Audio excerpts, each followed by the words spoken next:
Break के बाद कुछ आमदीद सेठी साहब, फवाद चौधरी की तो बात मैंने बता दी कि वो कह रहे हैं कि असम्बलियाँ तहलील कर देंगे, लेकिन जो असद कैसर साहब है ना, वो ये कह रहे हैं कि असम्बलियाँ तोड़ने के मामले पर उनकी पार्टी जज्बात में कोई फैसला नहीं करेगी। क्या ये कन्फ्यूजन है या ये डिवीजन आ रही है हमारे सामने पीटीआई के अंदर? देखिए, ये तो बिल्कुल बहुत से लोग हैं पीटीआई के अंदर जो समझते हैं कि जितनी देर और हुकूमत में रह जाएं वो अच्छा है। हुकूमत का पावर है, हुकूमत के फंड्स हैं। अगर इलेक्शन 6 माह में होनी है या 7वें माह में होनी है तो ये अभी ये करने की क्या ज़रूरत है और घर जाने की क्या ज़रूरत है। वो केयरटेकर्स आ जाएंगे, हमारे पैसे भी रुक जाएंगे, हमारे प्रोजेक्ट्स भी रुक जाएंगे, सब कुछ रुक जाएगा। तो अभी तो हमारे हाथ में है सब कुछ। अभी चौधरी परवेज़ इलाही साहब ने कोई 60 अरब रुपए के करीब तो सिर्फ अपनी गुजरात कंस्टिट्यूंस के ऊपर फंड्स दिए हैं। सब फंड्स मांग रहे हैं, एमपीएस सारे फंड्स मांग रहे हैं, एमएनएस फंड्स मांग रहे हैं। फेडरल गवर्नमेंट तो दे नहीं सकती क्योंकि एमपीएस के उनके कंट्रोल नहीं है। उन्होंने अपने एमएनएस को देने शुरू कर दिए फंड्स वहाँ से। मगर जो बेसिक चीज़ है इस वक्त तो वो तो प्रोविंस है ना। प्रोविंस के अंदर पैसे लगेंगे तो फिर जाके वोट बनता है। तो अब तो इनके पास है प्रोविंसेस, तो इसीलिए वो छोड़ना नहीं चाह रहे। और यही खान साहब को वो समझाएंगे कि अभी आप मत करें, ठहर जाएं, मुज़ाकरात कर लें, ये कर लें, वो कर लें। इसीलिए मेरा ख्याल है असद कैसर साहब ने जो बयान दिया है कि जज्बाती इशारा ये है कि खान साहब जज्बाती हो गए हैं। हम तो जज्बाती नहीं, हम तो बड़े प्रैग्मेटिक हैं, हम तो सब चीज़ सोचते हैं। तो मेरा ख्याल है यहाँ परवेज़ इलाही साहब भी इतनी जल्दी ये बातें 1 मिनट में हम ये कर देंगे, 1 मिनट में हम वो कर देंगे। देखिए, परवेज़ इलाही साहब को एक बात का तो पता है कि अगर वो डिज़ोल्व कर देते हैं और उसके बाद खान साहब जो है उनको सीटें नहीं देते अगली इलेक्शन में, परवेज़ इलाही साहब कहेंगे ना पीएम इल्कू को 25 सीटें दें ताकि हम आगे जाके भी एक ब्रोकर का रोल अदा कर सके, हम बैलेंस में बैठे हों, फिर मैं चीफ मिनिस्टर बन जाऊँ। डिमांड भी बड़ी हो अब अगर इलेक्शन हो जाती है और पीटीआई जीतती है तो परवेज़ इलाही साहब तो चीफ मिनिस्टर बन ही नहीं सकते। सवाल ही पैदा नहीं होता, वो अपने बंदे को बनाएंगे। अभी तो मजबूरी है ना कि उनके 10 वोट की ज़रूरत है, और 10 वोट तो उनके और बढ़ जाएंगे। यही खान साहब का कि परवेज़ इलाही तो भी जान छुटेगी और बाकी को भी जान छुटेगी। तो परवेज़ इलाही साहब इस वक्त तो यही कह रहे हैं जो कह रहे हैं, मगर अंदर से क्या वो तैयार है रिजॉल्व करने के लिए, मैं नहीं समझता।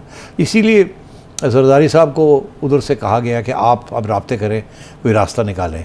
और आपको याद है कि एक कभी क्या थोड़ी 9 महीने पहले एक रास्ता तो निकला था कि परवेज़ इलाही साहब पीडीएम को ज्वाइन कर रहे थे अपने 10 वोट लेके, और इनको कहा गया था कि आप चीफ मिनिस्टर रहें और आपको हम अगली इलेक्शन में 25 सीटें एडजस्ट कर देंगे।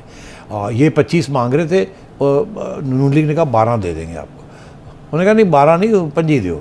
तो उसमें बातचीत चल रही थी। तो फिर आखिरी वक्त कोई फ़ोन कॉल आई और परवेज़ इलाही साहब यू टर्न लेके खान साहब के पास रातों रात फैसला हुआ? नहीं, वो सुबह के वक्त फैसला, रात को एक फैसला तो सुबह कोई और हुआ।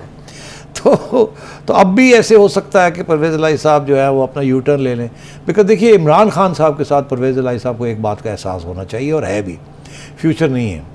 खान साहब ने अगर चोरों के ख़िलाफ़ एक मुहिम चलाई हुई है तो उन चोरों के अंदर परवेज़ इलाही साहब और उनकी लोग भी शामिल हैं। खान साहब के ज़हन में तो ये है बड़ी क्लियर बात। अब मजबूरी है कि वो चल रहे हैं। खान साहब तो एमक्यूएम के भी ख़िलाफ़ हैं, वो कहते हैं वो भी चोर हैं, वो टेररिस्ट हैं। तो खान साहब तो सवाए पीटीआई के किसी को और मानते ही नहीं है। कोई सेपरेटिस्ट है, कोई टेररिस्ट है, कोई चोर है, कोई फलाना है, कोई ढिंगड़ा है, वो तो सबको साफ करना चाह रहे हैं।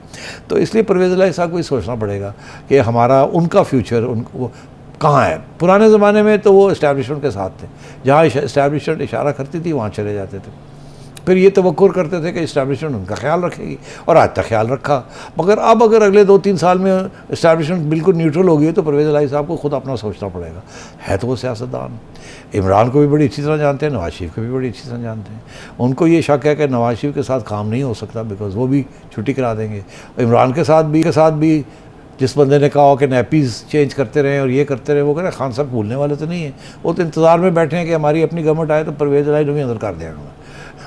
तो अब बात यह है कि यहाँ परवेज़ इलाही साहब के ऊपर मामला रुका हुआ है। आखिर में वो क्या करेंगे क्या नहीं करेंगे, यह मुमकिन है कि बिहाइंड द सीन्स वो फिर नेगोशिएशन शुरू कर दें जरदारी साहब के साथ। आफ्टर ऑल उनको लड्डू तो एक दफ़ा खिला के आ ही गए हैं ना, तो हो सकता है फिर एक दूसरे के मुंह में लड्डू डाल दें वो, या गुलाब जामुन डाल दें।